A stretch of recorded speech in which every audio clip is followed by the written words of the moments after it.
It begins with a lady talking to her husband about him going to Vermont. He tells her it will be 6 weeks at the most. As they talk, we discover their son, Finn, has done something wrong. We don't know what it is, but it is something that has taken his phone privileges away. He sits in the room with them, telling his mom he hates her. It makes her start losing control, but her husband quickly tries to calm her. She talks about how she's trying to keep him safe from all the bad things happening in the world. The hard thing is that she's doing it alone. The father, Simon, also does not know what to do. The next scene has him riding with Finn along the open road. The mother is not there with them. When they're standing on the road, Simon tells him he has never seen his mom so upset. Then they arrive at a house that Simon says he bought. He did it so he could make repairs and sell it for a profit. Once the boy asks what if the house won't sell, Simon surely states it will. This is a man who is confident in what he set out to do. He does not want to consider the possibility of failure. Shortly after, we discover that Finn's mom, Beverly, broke into his computer. He looked into something he wasn't supposed to, but we still don't get to know what it is. When they enter the house, Finn is impressed with it. He wants to know if anyone lost their life while living in it.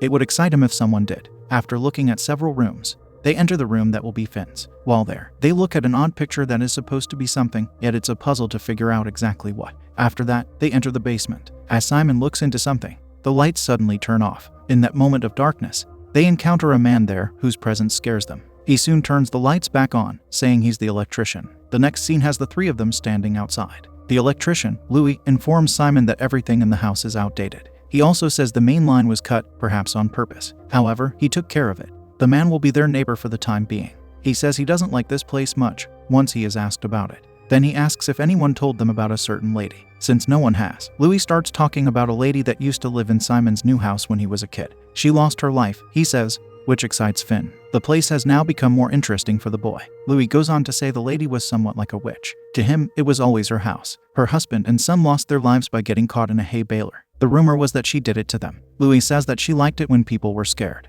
When he was a kid, one summer he noticed she was watching them from the window without leaving her spot. Soon enough, someone discovered that she had been deceased for weeks. After giving this information, the man hesitates to say the lady's name because it makes him feel uncomfortable, though he ends up saying that it's Lydia. The next morning, a lifeless bird falls on Finn from the fireplace. That is just one of the unpleasant surprises the house has in store for them. Shortly after, we see them working on making repairs. At some point, Simon hears something, which makes him cautiously search the nearby area with a lamp as a weapon. Finn spots him and asks if he thinks there is something wrong with the house. He asks because he thinks he saw someone in the mirror. He believes the person to be Lydia, who was there for 1 second before vanishing. As he is lying in bed, Finn gets up to look at the odd picture in his room. Something about it makes the boy decide to sleep with his dad. In the morning, Finn wakes up alone in bed. His dad starts telling him about a dream he had. He was asking a lady if they could stay at the house. Soon enough, he remembers who the lady was. It was Lydia. She also showed Simon what would happen to Finn. The man is explaining this dream while his son is lying in bed with his eyes closed.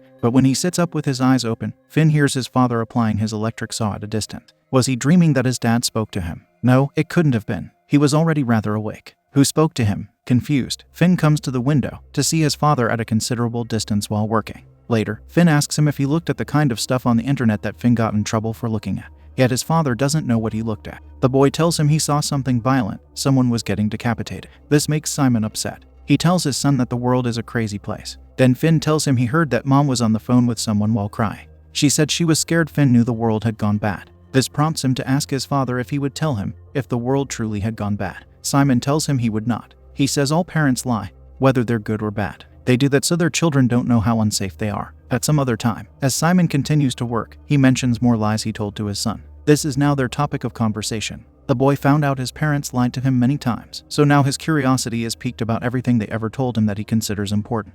As he rides on his scooter, listening, we see someone standing inside the house. Shortly after, Finn says there should be no lying between them. Once Simon agrees to it, Finn asks if he's going to sell this house. His dad says he hopes not to. Now we see that he likes the house. As they talk, the light turns off. It causes them to go downstairs to check what happened. Soon they hear a strange sound that likely came from the basement. At that moment, the power turns on. Simon even senses heat, so they go to the basement and Simon notices that the generator is operational. He doesn't know how it happened, but he says it's good that it works. Later, when Finn stands near his room, he looks scared, so Simon comes to see what it is. He observes someone sitting in a chair facing the window. This sight alerts him, so he tells his son to stay there while he checks on it. Is this exciting enough for Finn now? It's not a boring house anymore, that's for certain. As Simon approaches the person, he starts talking. However, he gets no response. They both then come to her. A lady sitting motionlessly, possibly even deceased. Even stranger than her being there is Finn attempting to use his phone to capture her on camera, but her image not appearing on the phone. This is a paranormal presence that can only be experienced with one's senses. After that, they inspect her closely. Simon says the name Lydia, which makes her open her eyes in a few seconds. Of course, this scares them to the point of running away. She chases them like she isn't even an elderly lady. They get into the truck, from which they see her standing near the window. The next scene has Simon sitting in a restaurant with his son. As their food gets delivered to them, they just sit there, flabbergasted by what they experienced. Eventually, they collect themselves, and Simon calls Beverly to say he will bring Finn back to her. His reason for doing so is that it's unsafe for him at the house, though he doesn't mention Lydia. Finn, however, wants to stay regardless of what happened. He says it could be the best house. For the short time he's been there, it seems like he has acquired his father's desire for it. Simon tells him he will work on it during the day, while sleeping in a motel at night because it's unsafe there. To that, Finn says something odd, that Lydia doesn't want him out, but rather wants him to stay. When did he learn this? It's uncertain if that is true. In a short time, they arrive at Louis's house. Once Simon is alone with him, the man says there are some things he should tell him. He says it was he who cut the power in Simon's house. He also did it a few years back. Lydia was there, looking out. Louis could see her. The man engaged in sleepwalking. For some reason, he would wake up on the road in between their houses. To Louis, it felt like Lydia was trying to reel him in.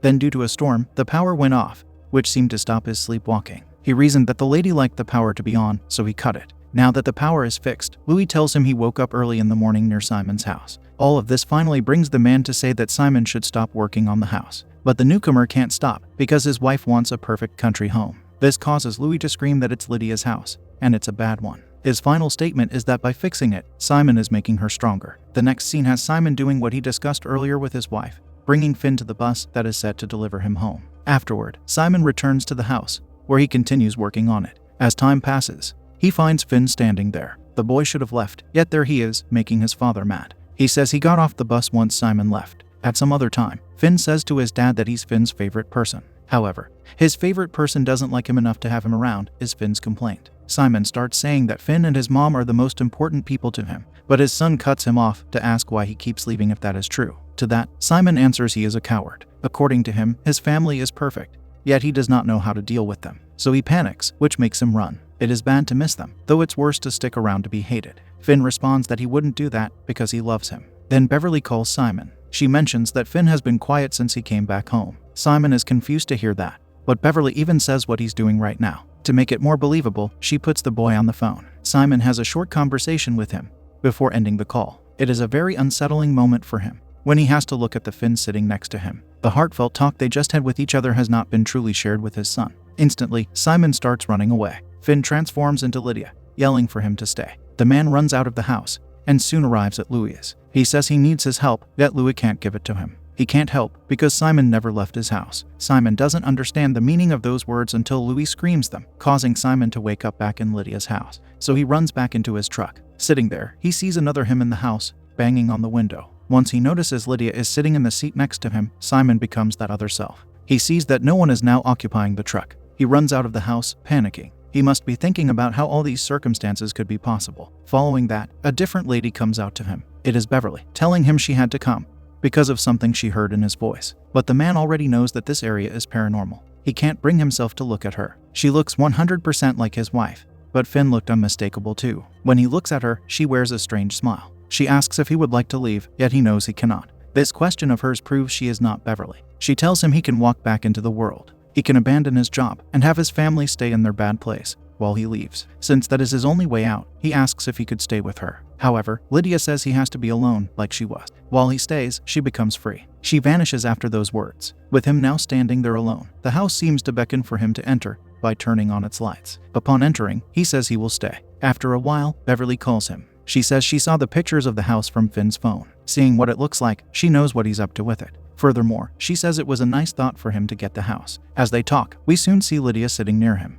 They look at each other when the phone call ends. Simon's only word to her is okay. Then we see Louis sleepwalking outside. Upon waking up, he sees Simon inside the house, seeming weary. It troubles Louis. It's uncertain how much time passes after that, though the next scene has a van arriving at the house, with Finn and Beverly inside. A funeral gets mentioned, but we don't know whose it is. Beverly says the house is theirs for the moment, until they sell it. Finn is scared to go inside. Despite that, however, they both enter the house. It looks restored now, comfortable for living. Shortly after, Finn enters his room. He sees that one of his toys holds a note intended for him to read. So the boy opens it to see it's from his father. He writes that it's a good house again. He also says he never left and never will. It becomes more clear at this point that the funeral that was mentioned was very likely Simon.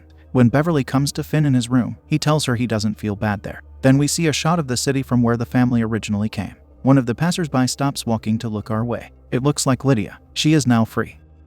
We see Beverly living well with her son in the house her husband gifted her. It doesn't look like they are upset with Simon's absence. Laying in bed at night, Finn puts his hand on the wall, saying goodnight to his dad. Simon is now a part of the house, as Lydia had been before him.